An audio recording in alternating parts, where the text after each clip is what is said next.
ಕಾಂಗ್ರೆಸ್ ನೇತೃತ್ವದ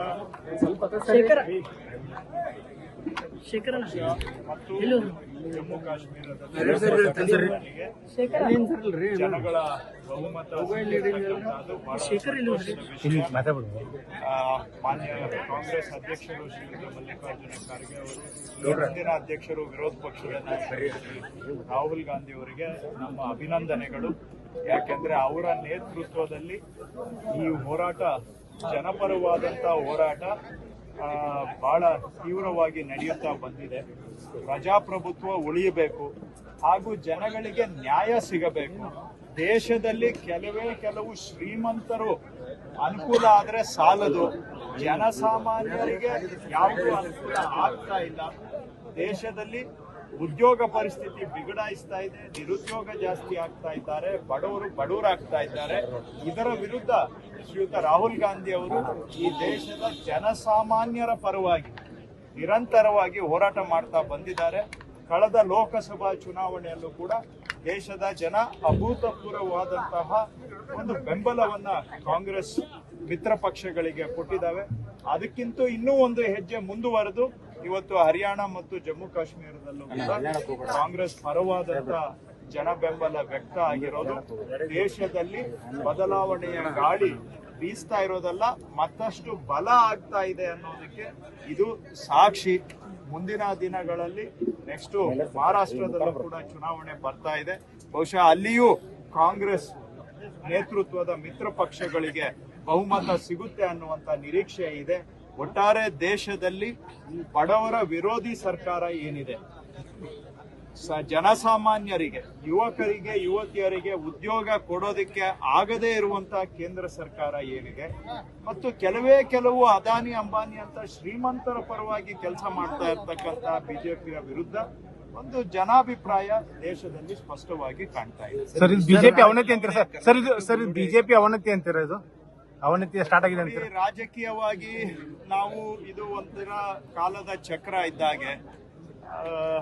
ಕಾಲದ ಚಕ್ರ ಬದಲಾವಣೆ ಜಗತ್ತಿನ ನಿಯಮ. ನಾನು ಯಾರನ್ನು ಕೂಡ ಅವನತಿ ಅಂತ ನಾನು ವಿಶ್ಲೇಷಣೆ ಮಾಡೋದಿಲ್ಲ, ಯಾರಿಗೂ ಅವನತಿಯನ್ನ ನಾನು ಆಶಿಸೋದು ಇಲ್ಲ. ಆದ್ರೆ ಒಂದು ಏನು ಬಿಜೆಪಿ ಸರ್ಕಾರ ಶ್ರೀಮಂತರ ಪರವಾಗಿ ಕೆಲಸ ಮಾಡ್ತಾ ಇದೆ, ಸಾಮಾನ್ಯ ಭಾರತೀಯರ ಹಿತವನ್ನ ಕೈಬಿಟ್ಟಿದೆ, ಅದರ ವಿರುದ್ಧವಾಗಿ ಜನ ಇವತ್ತು ಎಚ್ಚರ ಆಗಿದ್ದಾರೆ. ಅವರು ಏನ್ ಮಾಡ್ತಾರೆ, ಬಿಜೆಪಿಯವರು ಹೊಟ್ಟೆಪಾಡಿನ ವಿಷಯಗಳನ್ನ ಮುಚ್ಚಾಕೋದಿಕ್ಕೆ ಭಾವನಾತ್ಮಕ ವಿಷಯಗಳನ್ನ ತಗೊಂಡು ಬಂದು ಭಾವನಾತ್ಮಕ ರಾಜಕೀಯ ಮಾಡ್ತಾರೆ. ಅದಕ್ಕೂ ಒಂದು ಕಾಲ ಇತ್ತು, ಆದ್ರೆ ಈಗ ಜನ ಜಾಗೃತರಾಗ್ತಾ ಇದ್ದಾರೆ. ಜೀವನದ ಆಧಾರದ ವಿಷಯಗಳನ್ನ ಮಾತಾಡ್ತಾ ಇದ್ದಾರೆ. ಹೊಟ್ಟೆಪಾಡಿನ ವಿಷಯಗಳು ಮತ್ತೆ ಮುನ್ನೆಲೆಗೆ ಬಂದಿದ್ದಾವೆ.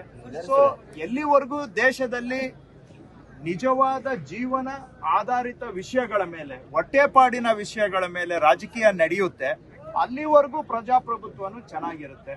ಅದನ್ನ ಬಿಟ್ಟು ಹೊಟ್ಟೆಪಾಡಿಗೆ ಅನ್ಯಾಯ ಮಾಡಿ ನಮ್ಮ ಹೊಟ್ಟೆ ಮೇಲೆ ತಣ್ಣೀರು ಬಟ್ಟೆಯನ್ನ ಹಾಕಿ ಭಾವನೆಗಳ ಪರದೆವನ್ನ ಹಾಕಿ ನಮ್ಮ ಮನಸ್ಸನ್ನ ಡೈವರ್ಷನ್ ಮಾಡೋದ್ರಿಂದ ಜನಸಾಮಾನ್ಯರಿಗೆ ಅನ್ಯಾಯ ಆಗುತ್ತೆ. ಎಲ್ಲ ಒಂದು ಕಡೆ ಅದರ ವಿರುದ್ಧವಾಗಿ ಇವತ್ತು ಬದಲಾವಣೆ ಆಗ್ತಾ ಇದೆ. ಮುಂದೆ ಎಲ್ಲೆಲ್ಲಿ ಹೋಗುತ್ತೆ ನೋಡ್ಬೇಕು. ಒಟ್ಟಿನಲ್ಲಿ ಬದಲಾವಣೆಯ ಗಾಳಿ ಬಲವಾಗಿದೆ. ಸರ್, ರಾಜ್ಯದಲ್ಲಿ ಸಿಎಂ ಬದಲಾವಣೆಯ ವಿಚಾರದಲ್ಲಿ ಸಾಕಷ್ಟು ಚರ್ಚೆಗಳಾಗ್ತಾ ಇದ್ದಾವೆ. ಇನ್ನೊಂದು ಕಡೆ ಸತೀಶ್ ಜಾರಕಿಹೊಳಿ ಕೂಡ ಕೆಲವೊಂದಿಷ್ಟು ದಲಿತ ನಾಯಕರನ್ನ ಭೇಟಿ ಆಗ್ತಾ ಇದ್ದಾರೆ, ಚರ್ಚೆಗಳು ನಡೀತಾ ಇದ್ದಾರೆ. ಏನಾಗ್ತಾ ಇದೆ ನೋಡಿ, ಯಾರು ಅವರವರ ಆಸೆ, ಅವರವರ ಪ್ರಯತ್ನ, ಅದು ಅವರವರಿಗೆ ಬಿಟ್ಟಂತಹದ್ದು. ಆದ್ರೆ ಎಐಸಿಸಿಯಲ್ಲಿ ಶ್ರೀಯುತ ಮಲ್ಲಿಕಾರ್ಜುನ ಖರ್ಗೆ ಅವರು ಹಾಗೂ ಶ್ರೀಯುತ ರಾಹುಲ್ ಗಾಂಧಿ ಅವರು ಮತ್ತು ಶ್ರೀಯುತ KC ವೇಣುಗೋಪಾಲ್ ಅವರು, ಇವರು ನಮ್ಮ ಪಕ್ಷದ ಉನ್ನತ ಮಟ್ಟದಲ್ಲಿ ಇರತಕ್ಕಂಥವರು. ಒಬ್ರು ಅಧ್ಯಕ್ಷರಾಗಿದ್ದಾರೆ, ಒಬ್ರು ವಿರೋಧ ಪಕ್ಷದ ನಾಯಕರಾಗಿದ್ದಾರೆ ಸಂಸತ್ನಲ್ಲಿ, ಇನ್ನೊಬ್ಬರು ಸಂಘಟನಾ ಕಾರ್ಯದರ್ಶಿಗಳಾಗಿದ್ದಾರೆ. ಅವರು ಸ್ಪಷ್ಟವಾಗಿ ಹೇಳಿದ್ದಾರೆ, ಇದು ನಾವೆಲ್ಲರೂ ಸಿದ್ದರಾಮಯ್ಯನವರ ಬೆನ್ನಿಗೆ ನಿಂತಿದ್ದೇವೆ, ಕಾಂಗ್ರೆಸ್ ವರಿಷ್ಠ ಮಂಡಳಿ ಸಿದ್ದರಾಮಯ್ಯನವರ ಜೊತೆಗೆ ಇದೆ ಅನ್ನೋದನ್ನ ಅವರು ನಮಗೆ ಸ್ಪಷ್ಟವಾಗಿ ಹೇಳಿದ್ದಾರೆ. ಸೊ ಹಾಗಾಗಿ ಯಾವುದೇ ಬದಲಾವಣೆ ಅನ್ನುವಂಥದ್ದು ಇದೆಲ್ಲನೂ ಕೂಡ ಊಹೆ ಹಾಗೂ ಕಲ್ಪನೆ. ಕಾಂಗ್ರೆಸ್ನ ಮೇಲಿನ ನಾಯಕತ್ವ ಇವತ್ತು ಸಿದ್ದರಾಮಯ್ಯನವರ ಜೊತೆಗೆ ಇದೆ. ಇದರಲ್ಲಿ ನನಗೂ ಕೂಡ ವೈಯಕ್ತಿಕವಾಗಿ 100ಕ್ಕೆ 100 ಭರವಸೆ ಇದೆ. ಹಾಗಾಗಿ ಯಾರ್ಯಾರು ಏನೇನು ಪ್ರಯತ್ನ ಮಾಡ್ತಾರೆ ಅದು ಅವರವರ ವೈಯಕ್ತಿಕ ವಿಷಯ ಬಿಟ್ರೆ ಪಕ್ಷದ ಹಂತದಲ್ಲಿ ಯಾವುದೇ ಬದಲಾವಣೆ ವಿಷಯ ಇಲ್ಲ. ಕೃಷ್ಣ ಬೈರೇಗೌಡರು ಕೂಡ ಸಿಎಂ ನಂತರ ಒಳ್ಳೆ ವರ್ಕರ್ ಅನ್ನುವಂತ ಮಾತುಗಳು ಕೂಡ ಗ್ಯಾರಂಟಿ ನ್ಯೂಸ್, ಸುದ್ದಿ ಖಚಿತ, ನ್ಯಾಯ ನಿಶ್ಚಿತ.